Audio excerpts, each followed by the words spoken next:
nos hemos acercado hasta Torrelavega, en estas elecciones del Parlamento Europeo. Hasta el 9 de junio vamos a abocarnos directamente las diversas formaciones políticas que se presentan al hemiciclo más grande transnacional que existe en el mundo, como es el Parlamento Europeo.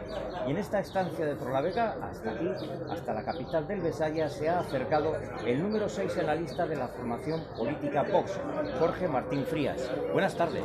Buenas tardes. Gracias por acompañarnos y por estar con nosotros. No, por Dios, todo un placer. Es usted el número 6 en la lista de Vox al Parlamento Europeo. Correcto. En teoría, según las encuestas, usted sale. Eso, sí, vamos, eso todo lo que todas las encuestas dicen eso. Pero las encuestas siempre hay que tomarlas con precaución. Eso es. Usted es de la generación del 80. Correcto. Madrileño.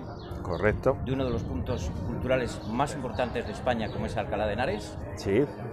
Y director de la Fundación Disenso. Bueno, ya con eso ya tiene un bagaje importante, ¿no? Bueno, no sé si tanto importante, desde luego, muy orgulloso del bagaje hasta la fecha que llevo sobre las espaldas. Bueno, y muy agradecido por las oportunidades que se me han presentado en la vida. ¿Y para usted cómo se presentan estas elecciones? ¿Cómo me presento? Sí, ¿cómo se presentan? Bueno, yo creo que se presentan muy bien, creo que es una oportunidad histórica para Europa. Es la primera vez en décadas que se da la oportunidad de poder condicionar las políticas de la Unión Europea y de poder romper ese bloque, esa coalición del Partido Popular y el PSOE en la Unión Europea, y de populares y socialistas en general en el Parlamento Europeo, y de que por fin podamos volver un poco a los valores originales de la Unión Europea y sobre todo de que la Unión Europea esté más al servicio de los españoles y de los propios ciudadanos europeos y menos al servicio de burócratas que legislan de acuerdo a ideologías totalmente nefastas que lo único que hacen es arruinar a la gente precisamente que quiere prosperar, como hemos podido ver aquí ahora mismo en Torrelavega, con los pequeños comerciantes que, por ejemplo, ahora están por implantarles una zona de bajas emisiones. ¿Qué le han dicho? ¿Qué le han dicho los comerciantes? Bueno, pues me han transmitido lo que pasa en muchas partes de España, que es que esta implantación de fruto de la Agenda 2030 y del Pacto Verde, de estas zonas de bajas emisiones, que es un disparate además, porque España contamina entre poco y muy poco, y Europa igual. La contaminación sobre todo viene de China y de África, y de la India. Y sin embargo, pues quienes tienen que pagar la fiesta son las clases medias y populares, los emprendedores, los pequeños comerciantes. Y todavía más es un auténtico disparate, ¿no? Porque también he escuchado, por ejemplo, que para esta implantación de esta zona de bajas emisiones se va a destinar 3,5 millones de euros de los fondos europeos, ¿no? Fondos europeos que a fin de cuentas se destinan para perseguir al contribuyente, porque lo que hace la zona de bajas emisiones sobre todo es multar. Entonces nos encontramos ante la paradoja de que se dedica el dinero de fondos europeos que es contrario a los intereses y que además al final sirve para esquilmar los bolsillos de los ciudadanos. Hemos estado viendo que ha hablado usted con Miguel Rincón, que es responsable de gran parte de los comercios, en este caso de Torrelavega, ¿no? ¿Qué le ha transmitido? ¿Qué le ha comentado? Pues un poco, o sea, yo diría que sobre todo lo que me he quedado ha sido un poco con cierta tristeza, porque eres una persona, por lo que he tenido la ocasión de escuchar, de toda la vida de aquí, que conoce bien su ciudad, que conoce bien su comercio, que conoce bien también a sus conciudadanos. Y bueno, lo que nos ha transmitido sobre todo es un poco la decadencia en la que está entrando esta ciudad, que ha sido tan importante, y la necesidad sobre todo de revertir todo lo que está pasando ahora para garantizar la viabilidad y la prosperidad de esos pequeños comercios, que además son las gentes y las personas que han hecho que Torrelavega sea lo que es. Jorge, dentro de la agenda que puede tener una persona como usted, insisto, número 6 en la lista de Vox, ¿por qué Cantabria? ¿Por qué Torrelavega? Pues honestamente porque yo soy un mandado. Y obviamente, hasta donde sé, Vox obviamente está muy preocupado por Cantabria, por la propia situación de la ganadería, por la propia situación del pequeño comercio. Lo estamos viendo, también había aquí gente de Santander, también me han contado un poco cómo se va a ir aplicando también ese disparate de las zonas de bajas emisiones.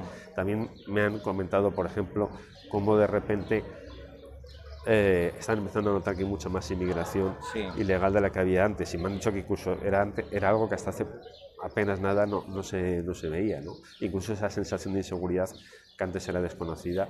Bueno, y luego, por supuesto, porque Cantabria también es uno de los sitios donde más se ve con mayor claridad la desindustrialización que Vox viene denunciando desde hace tiempo y que es fruto de esa coalición de populares y socialistas, que aquí hacen un teatro, pero allí votan exactamente lo mismo, y lo que viene a España es lo que se ha votado allí.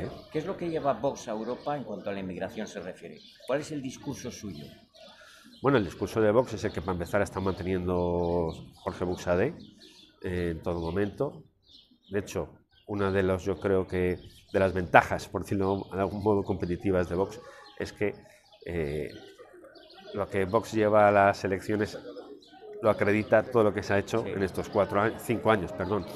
Y de hecho Jorge Buxadé logró aprobar, por ejemplo, un cambio en el reglamento que lo que hacía, por ejemplo, era obligar a la Unión Europea a que identifique a los inmigrantes, a que haya una mayor coordinación. Y entre otras cosas, lo que va a hacer Vox va a ser intensificar toda esa agenda y, por supuesto, reivindicar la soberanía de las naciones y las fronteras, porque las naciones se basan en fronteras. Y porque la solidaridad está muy bien, pero cabemos los que cabemos, y luego además porque estamos viendo, como en el resto de Europa, cuáles son las consecuencias de esas políticas multiculturales, que por cierto se han cumplido hace poco 100 años del nacimiento de Giovanni Sartori, que era un politólogo italiano, una de sus obras que más polémica generó era precisamente una denuncia de las sociedades multiétnicas o multiculturales que van radicalmente en contra de lo que son las sociedades y de nuestras costumbres y hábitos, y sobre todo que generan mucha inseguridad, porque en muchos casos son civilizaciones radicalmente contrarias a las nuestras. Otro de los temas que hay aquí, principalmente en Torrelavega, que también en Cantabria, es la industrialización. Se necesita un poquito más de lo que hay. ¿Cuál es el discurso suyo de Vox para Europa? Bueno, el discurso, en todo momento estamos hablando para Europa. Para Europa, correcto. Sí. Bueno, pues para empezar, el discurso es que hay que parar toda la agenda que han aprobado populares y socialistas, que condena la desindustrialización de España. Aquí estamos viendo industrias que han ido muriendo precisamente como consecuencia de esas agendas. Entonces, obviamente, el discurso de Vox es, oye, hay que frenar toda esta deriva, que además da prioridad a las industrias de otras naciones, y en muchos casos que ni siquiera están dentro de la Unión Europea. Entonces hay que frenar toda esa deriva, por cierto, climática, que lo único que hace es empobrecer y acabar con la industria. En el barrio en el que estamos ahora mismo era un barrio sobre todo que se forjó a través de la industria, y Torrelavega sobre todo tuvo gran impulso precisamente gracias a la industria. Correcto. Entonces, toda esa deriva hay que revertirla, y es a lo que está Vox. Vamos, es lo que lleva Vox denunciando desde los inicios de los inicios. Muy bien, tan solo 2 cuestiones más ya para concluir. Comentaba Santiago Abascal, lo ha reiterado bastantes veces, hablando de las elecciones europeas, que tanto socialistas como populares en Bruselas tienen el mismo discurso. Eso es lo que denuncia. No, perdón, no solo tienen el mismo discurso, es que además votan lo mismo. O sea, no es una cuestión retórica. Son una coalición, votan más, casi el 90%. Y Vox tiene un posicionamiento diferente. Vox tiene un posicionamiento totalmente radical y contrario a la deriva actual de la Unión Europea, que se ha alejado de los intereses de los europeos y que se ha centrado sobre todo en agendas de tecnócratas que no responden a los intereses nacionales y que además son contrarias a la prosperidad. Muy bien. Y ya para concluir, para todos los televidentes de Cantabria, usted, como comentábamos al principio, es el director de la Fundación Disenso, que preside Santiago Abascal, y usted es autor de un libro, La Hora de España. ¿Qué es La Hora de España? Cuéntenos. Bueno, La Hora de España era un libro que yo creo que nació en el 19, del cual no llegó a haber presentación porque cuando salió en la plena pandemia, y sobre todo, bueno, es un libro que yo coordino junto con José María Marco, el historiador, ensayista y uno de los mayores conocedores de Manuel Azaña, y era sobre todo una obra que trataba de poner un poco de orden en las ideas, ¿no? Y por eso, de hecho, por ejemplo, había capítulos en Europa en el cual había visiones bastante, incluso yo diría, antagónicas, todas dentro de un mismo espacio ideológico, sobre todo de la izquierda, pero bueno, se trataba sobre todo de aportar una reflexión al estado de las ideas. Pues Jorge Martín, se nota su toque filosófico, Bueno, licenciado en una facultad como la Complutense de Madrid. Gracias por estar con nosotros. muchas gracias a ti. Muy bien. Las palabras de Jorge Martín Frías, que como decimos es el número 6 de la formación Vox al Parlamento Europeo, desde aquí, desde el barrio de la Inmobiliaria, en Torrelavega. Buenas tardes.